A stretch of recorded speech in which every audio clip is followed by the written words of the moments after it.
પંચતંત્ર નામ સાંભળતા જ આપણને પ્રાણીઓની વાર્તાઓ યાદ આવે, બરાબર ને? પણ શું એ ફક્ત એટલું જ છે કે પછી એનાથી કંઈક વધારે છે? ચાલો આજે એ જ જોઈએ. આપણે ઊંડા ઉતરીને સમજીશું કે આ પ્રાચીન વાર્તાઓ આજની જટિલ દુનિયા માટે કેવી રીતે એકદમ પાવરફુલ ગાઈડબુક બની શકે છે. અને આ સવાલ ખરેખર બહુ જ મહત્વનો છે. શું આ ફક્ત સૂવાના સમયની વાર્તાઓ છે જે આપણે આપણા બાળકોને સંભળાવીએ છીએ, કે પછી એમાં એવા ઊંડા પાઠ છુપાયેલા છે જે આપણને આજના જમાનામાં ટકી રહેવા અને સફળ થવા માટે રસ્તો બતાવી શકે છે? એક વાત સમજી લઈએ, આ કોઈ રેન્ડમ વાર્તાઓનો સંગ્રહ નથી. ના, દરેક વાર્તાને ખૂબ જ સમજી વિચારીને એક ખાસ હેતુથી બનાવવામાં આવી છે. શું છે એ હેતુ? જીવનના સૌથી અઘરા પાઠ શીખવવાનો. જેમ કે સ્ટ્રેટેજી કેવી રીતે બનાવવી, માણસોનો સ્વભાવ કેવી રીતે પારખવો અને સૌથી અગત્યનું, સાચા સમયે સાચો નિર્ણય કેવી રીતે લેવો. તો ચાલો શરૂ કરીએ. પંચતંત્રનો પહેલો અને કદાચ સૌથી મૂળભૂત પાઠ છે એકતામાં શક્તિ. આ વાર્તાઓ આપણને વારંવાર એક જ વાત શીખવે છે કે જો સાથે મળીને કામ કરીશું તો જ સફળતા મળશે. પંચતંત્રનો પહેલો પાઠ એકદમ સ્પષ્ટ છે. શિકારીઓ અને જાળથી ભરેલી આ દુનિયામાં એકલા રહેવું એ સૌથી મોટી ભૂલ છે, સૌથી મોટી નબળાઈ છે. સાથે મળીને કામ કરવું એ ખાલી એક સારો આઈડિયા નથી. ના, એ તો ટકી રહેવા માટેની એકદમ મૂળભૂત જરૂરિયાત છે. આ માટે 4 મિત્રોની વાર્તા યાદ છે? કાગડો, ઉંદર, હરણ અને કાચબો. કેટલી સરસ રીતે એ બતાવે છે કે અલગ અલગ સ્કિલ્સ ભેગી થાય તો શું થઈ શકે. કાગડાની ઊંચેથી જોવાની તાકાત, ઉંદરની જાળ કાપવાની આવડત અને હરણની સ્પીડ, આ બધું ભેગું થયું ત્યારે જ તેઓ માત્ર પોતાની જાતને જ નહીં પણ પેલા ધીમા કાચબાને પણ બચાવી શક્યા. એકલા હોત તો કોઈ ના બચાત. અને આવું જ કંઈક કબૂતરોની વાર્તામાં પણ છે. યાદ કરો, જ્યારે એ બધા શિકારીની જાળમાં ફસાઈ જાય છે ત્યારે જો દરેક કબૂતર પોતાની દિશામાં જોર કરત તો શું થાત? કશું નહીં. પણ એમણે શું કર્યું? બધાએ એકસાથે એક જ દિશામાં જોર લગાવ્યું અને આખી જાળ લઈને જ ઉડી ગયા. આનાથી મોટો પુરાવો શું હોઈ શકે કે અસલી તાકાત તો એકતામાં જ છે.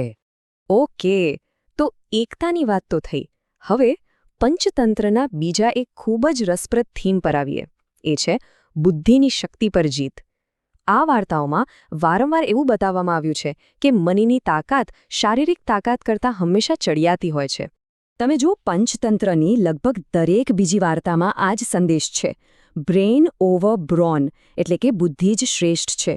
પેલું ચતુર સસલો યાદ છે, જેણે શક્તિશાળી ઘમંડી સિંહને કૂવામાં એનું જ પ્રતિબિંબ બતાવીને ખતમ કરી નાખ્યો? કે પછી પેલો કાગડો, જેણે સીધો સાપ સાથે લડવાને બદલે રાણીનો હાર એના દરમાં નાખી દીધો અને નોકરો પાસે જ સાપને મરાવી દીધો? આ બધું શું છે? આ બધું બુદ્ધિનો જ તો કમાલ છે. તો ટૂંકમાં વાત એટલી જ છે કે પંચતંત્ર હંમેશા સ્માર્ટનેસ, ચતુરાઈ અને સ્ટ્રેટેજિક થિંકિંગને જ ઇનામ આપે છે. એ આપણને શીખવે છે કે સાચી તાકાત બાવડામાં નહીં પણ ભેજામાં હોય છે. સારું, ચાલો હવે થોડી ગંભીર વાત કરીએ. પંચતંત્ર માત્ર સારા ગુણોની જ વાત નથી કરતું, એ ચેતવણી પણ આપે છે. હવે આપણે એ જોઈશું કે કેવી રીતે અભિમાન અને છેતરપિંડી જેવી ચારિત્ર્યની ખામીઓ પતનનું કારણ બને છે. અહીંયા મુખ્ય ફોકસ છે ઢોંગ પર, છેતરપિંડી પર. અને આના માટે વાદળી શિયાળની વાર્તાથી વધુ સારું ઉદાહરણ કયું હોઈ શકે?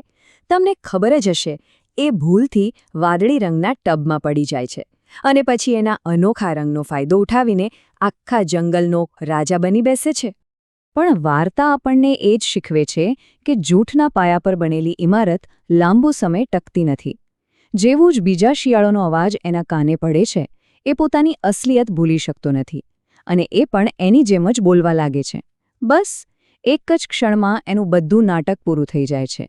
એની સચ્ચાઈ બહાર આવી જાય છે અને એની બધી સત્તા અને સન્માન પળભરમાં જતા રહે છે. આ વાર્તાનો સાર એકદમ સીધો અને સ્પષ્ટ છે. નકલી ચહેરો લાંબો સમય નથી ચાલતો. આ કેટલું રસપ્રદ છે, નહીં? આજે આપણે જેને ઇમ્પોસ્ટર સિન્ડ્રોમ કહીએ છીએ, કે આપણી અસલિયત પકડાઈ જશે એવો જે ડર લાગે છે, એ જ વાત તો પંચતંત્ર સદીઓ પહેલે સમજાવી ગયું છે.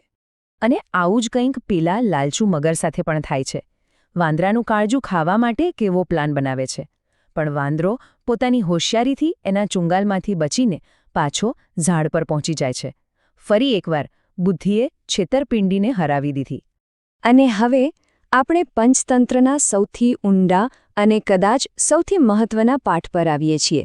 દીર્ઘદ્રષ્ટિ એટલે કે ભવિષ્યમાં શું થઈ શકે છે એનો અંદાજ લગાવીને સમજદારીપૂર્વક આજે જ પગલાં લેવા.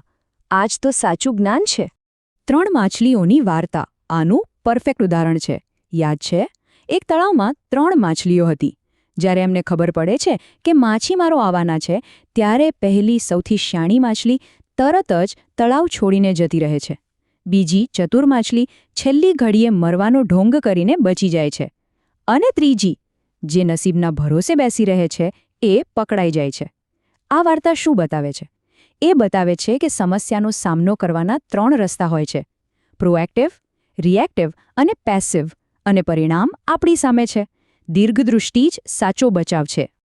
અને વિચાર્યા વગર કામ કરવાના પરિણામ કેટલા ભયાનક હોઈ શકે છે એ આપણને વફાદાર નોળિયાની વાર્તા શીખવે છે. કેટલી દુઃખદ વાર્તા છે.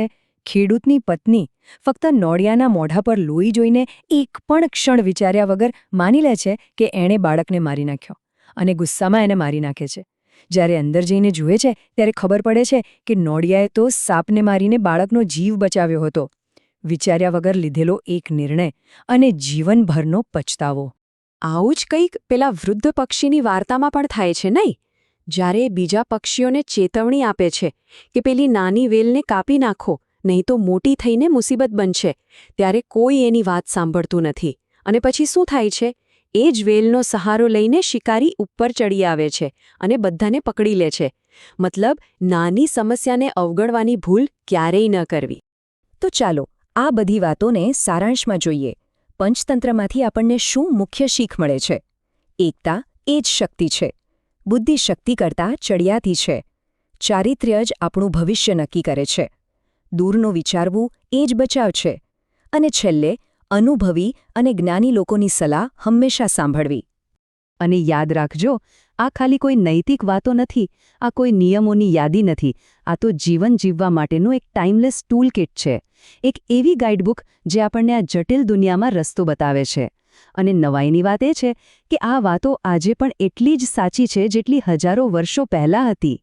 તો અંતમાં એક સવાલ સાથે આપણે આ ચર્ચા પૂરી કરીએ. એક એવો સવાલ જે વિચારવા જેવો છે: આજના આપણા આધુનિક વિશ્વમાં પંચતંત્રનો કયો પાઠ સૌથી વધારે જરૂરી છે? શું એ એકતા છે જેની આપણને સૌથી વધુ જરૂર છે? કે પછી બુદ્ધિની, પ્રામાણિકતાની, કે પછી દૂરનું વિચારવાની ક્ષમતાની? આ પ્રાચીન જ્ઞાન ભંડારમાંથી આજે આપણે સૌથી વધુ શું શીખી શકીએ છીએ?